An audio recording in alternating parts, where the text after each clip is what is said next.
सत्ता में अब हम आपको दुबई की बारिश से सीधा यूपी के सियासी मॉनसून में लेकर चलते हैं, जहां हर कोई वोटों वाली बारिश में तरबतर होना चाहता है। और इसी अरमान से आज उत्तर प्रदेश में 7 वर्षों के बाद एक राजनीतिक फिल्म का पार्ट 2 रिलीज किया गया और इस फिल्म का नाम है यूपी के 2 लड़के, जिसके 2024 एडिशन के बारे में आज हम आपको बताएंगे और यह भी दिखाएंगे कि जब 2017 में यह फिल्म रिलीज हुई थी तो सियासत के बॉक्स ऑफिस में इसके वोटों का कलेक्शन क्या था। आज 7 साल बाद उत्तर प्रदेश के गाजियाबाद में समाजवादी पार्टी अध्यक्ष अखिलेश यादव और कांग्रेस के सांसद राहुल गांधी ने फिर एक साथ एक मंच से प्रेस कॉन्फ्रेंस की। मौका था रामनवमी का, इसीलिए दोनों ने मिलकर शब्दों के बाण भी खूब चलाए और निशाना थी बीजेपी और देश के प्रधानमंत्री नरेंद्र मोदी। राहुल और अखिलेश ने 31 मिनट की प्रेस कॉन्फ्रेंस की और अपने बयान में जिन कीवर्ड्स का इस्तेमाल किया पहले वो देखिए। अखिलेश जी, नंबर 1 जो पहला कीवर्ड है, इसमें पहला कीवर्ड है भ्रष्टाचारियों का गोदाम। इसके बाद अखिलेश ने लूट और झूठ शब्द का भी प्रयोग किया। राहुल गांधी ने कहा इस बार बीजेपी सिर्फ 150 सीटों तक सिमट जाएगी। अखिलेश यादव का के एक बयान का कीवर्ड था नैतिकता का बुलबुला और राहुल गांधी ने एक बार फिर इस लोकसभा चुनाव में को विचारधारा का चुनाव बताया। ये कीवर्ड शायद आपको साधारण लग रहे हो, लेकिन अखिलेश और राहुल को यकीन है कि इनके जरिए वो 24 वाली सत्ता की मास्टर की हासिल कर लेंगे। वैसे आज राहुल गांधी और अखिलेश ने वर्ष 2024 में बीजेपी से टकराने का डबल फॉर्मूला भी देश को बता दिया है। राहुल गांधी ने गारंटी दी है कि बीजेपी की अगुवाई वाले एनडीए गठबंधन को इस बार इंडिया अलायंस हरा देगा, तो अखिलेश यादव ने प्रेस कॉन्फ्रेंस में बीजेपी पर पीडीए नाम का अस्त्र चलाया, जिसका मतलब है पिछड़ा, दलित और अल्पसंख्यक।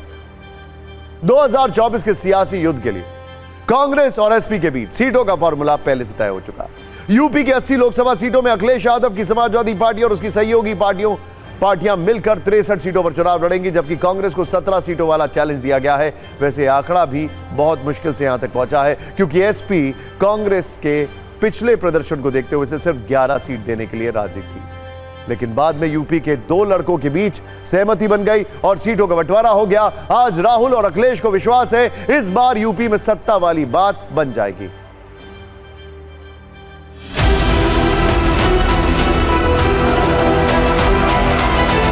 जो पश्चिम से हवा चल रही है वो पूरे के पूरे उत्तर प्रदेश और देश के माहौल को बदलने जा रही है। आज गाजियाबाद में बैठे हैं। इस बार भारतीय जनता पार्टी को गाजियाबाद से लेकर के गाजीपुर तक इंडिया गठबंधन सफाया करने का काम करेगा।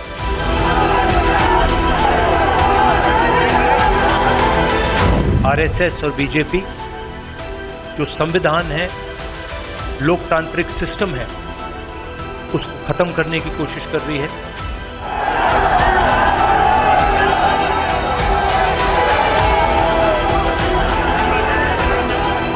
इनका एक ही नारा है, झूठ बोलने का और लूटने का। लूट और झूठ भारतीय जनता पार्टी की पहचान बन गई।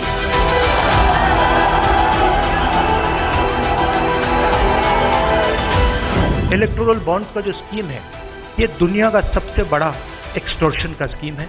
हिंदुस्तान के सारे बिजनेसमैन इस बात को समझते हैं, जानते हैं। प्रधानमंत्री जितनी भी सफाई देना चाहें कोई फर्क नहीं पड़ने वाला है, क्योंकि पूरा देश जानता है कि प्रधानमंत्री भ्रष्टाचार के चैंपियन हैं। बीजेपी को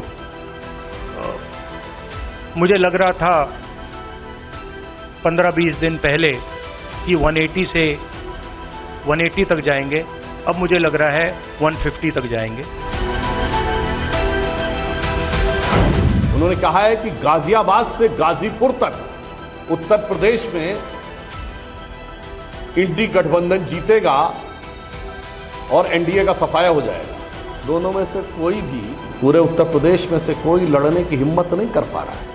राहुल गांधी जी 2019 का चुनाव हारने के बाद उत्तर प्रदेश छोड़े थे।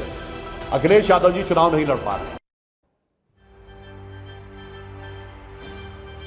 अब इस खबर पर सत्ता की कुंजी खोलते हैं। पहले आपको बताते हैं कि जिन 17 सीटों पर कांग्रेस यूपी में चुनाव लड़ने वाली है, वहां 2019 के लोकसभा चुनाव में क्या हुआ था। कांग्रेस के लिए बात थोड़ी टेंशन वाली है, क्योंकि 2019 में इन 17 में से 14 सीटों पर बीजेपी को जीत मिली थी। 17 में से 14, जबकि कांग्रेस को सिर्फ एक सीट रायबरेली पर विक्ट्री साइन दिखाने का मौका मिला था, जबकि 2 सीट पर सत्ता की रेस में हाथी आगे निकल गया था।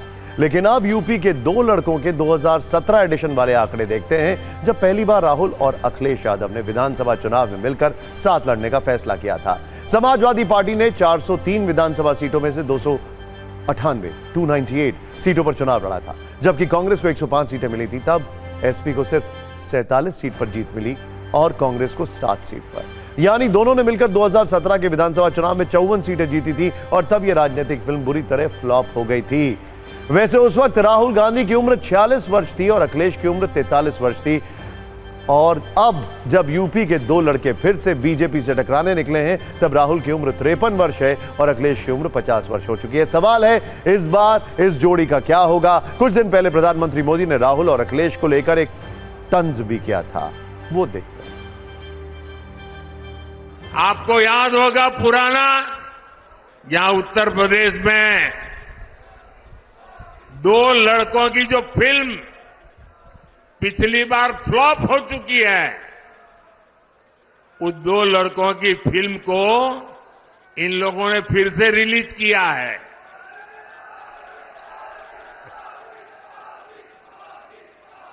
मुझे समझ नहीं आता, अरे काठ की हांडी को ये इंडी गठबंधन वाले कितनी बार चढ़ाएंगे। वैसे एक दिलचस्प तथ्य यह भी है कि यूपी में जिन 17 सीटों पर कांग्रेस को चुनाव लड़ने का चांस मिला है, उनमें से सिर्फ अमेठी और रायबरेली को छोड़कर वो सभी 15 सीटों पर उम्मीदवारों का ऐलान कर चुकी है। लेकिन अमेठी और रायबरेली वाला रहस्य जस का तस बना हुआ है। आज अमेठी को लेकर भी राहुल से एक सवाल किया गया, इस पर उनका जवाब काफी दिलचस्प है। अमेठी के बाद कांग्रेस का डिसीजन है, जो भी मुझे ऑर्डर मिलेगा मैं वो करूंगा। सीईसी मीटिंग, हमारी पार्टी में सीईसी मीटिंग्स में ये डिसीजन लिए जाते हैं। बट पहला बीजेपी का question, good question, thank you.